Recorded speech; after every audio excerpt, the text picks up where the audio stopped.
What my daughter taught me about trust and why we reach for control when we're afraid, a reflection on safety, surrender, and what happens when we mistake control for connection, plus the surprising gift of being thrown through the air. The gift of losing control. A lot of my clients describe feeling anxious, overwhelmed, or simply out of control. And in a world like ours, that makes sense. So much feels unpredictable: our health, our relationships, the headlines, even our own emotions. Control becomes the illusion we reach for to feel safe. But one day, the Lord gave me an image that reframed everything. I was playing with my daughter, Ava. She loves when I throw her onto the bed. She calls it yeeting, Yeet. She runs, I scoop her up, toss her into the air, and for a split second, she's weightless, completely out of control. And yet she laughs. When she's flying through the air, she's not anxious about her lack of control. She's exhilarated by it. Why? Because she trusts me. She knows my heart, my strength, and my delight in her. Her joy isn't in being in control, it's in being safe while not in control. That's what the Lord showed me. You can experience a lack of control without fear when you trust the goodness of the one who holds you. For Ava, the moment of flying builds security, not anxiety. Each throw actually strengthens her nervous system's trust that freedom can coexist with safety. And that's resilience, the capacity to be held, to surrender without collapse. So many of us mistake control for safety because we've been hurt when we weren't in control. We learned that powerlessness equals danger. But in God's hands, powerlessness can become peace. Powerlessness isn't a wound when it's shared with the one who is power itself, when control becomes our connection.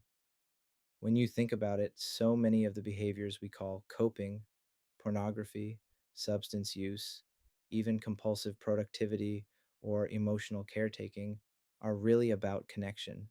But it's connection in a space where we feel in control. There's a deep and often unconscious reason for that.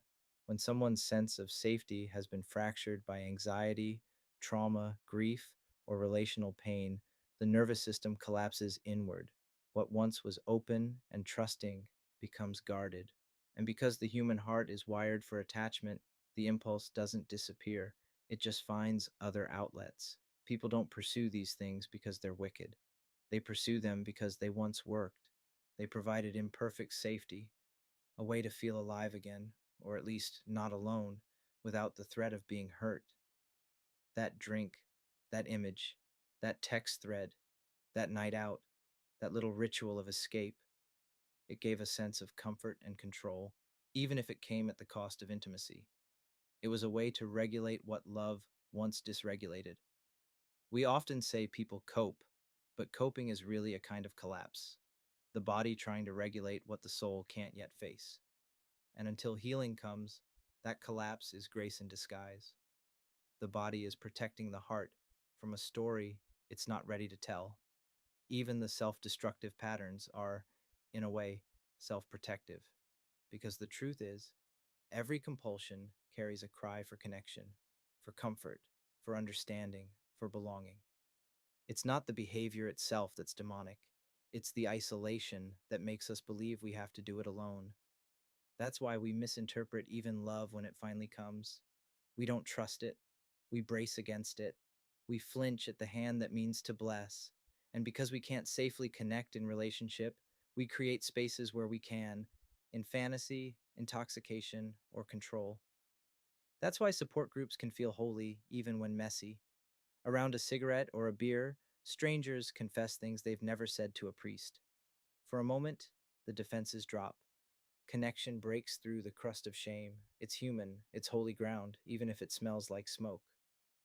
The presence that heals, but what actually heals us isn't merely exposure, it's presence. The presence of people who aren't afraid of our pain. The presence of hope embodied in others who've walked through darkness and now carry light without judgment. The presence of God who meets us, not at our best, but right in the act of hiding. Because when love enters, control no longer has to protect us. Addiction, lust, or rage lose their pull, not because the temptation vanishes, but because communion becomes more compelling. When the heart finally feels safe enough to rest, It no longer needs to manage connection. It can receive it. And that's deliverance. Not the casting out of darkness, but the coming in of light. Not confrontation, but communion. True deliverance doesn't shame the survival strategy, it fulfills it. It reveals that what you reached for in panic was pointing toward what you were created for in peace. Because we were made not just to be safe, but to belong. Flying in the Father's arms. This is the paradox of trust. The more you release, the more secure you become. When you're with Aslan, you don't need to roar louder to feel safe. You can simply rest in his. When you're with the Father, you don't need to manage the air beneath you. You can laugh in mid flight. Maybe that's what deliverance really looks like, not grasping for control, but rediscovering the joy of being held. The moment the soul stops clutching and starts trusting, fear loses its grip. We don't need to be in control when God is. We just need to stay attuned enough to see what the Father is doing and let Him throw us into the freedom we were made for.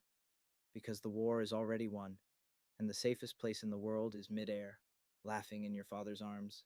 The war is over. You're allowed to rest in the care of the one who's already won.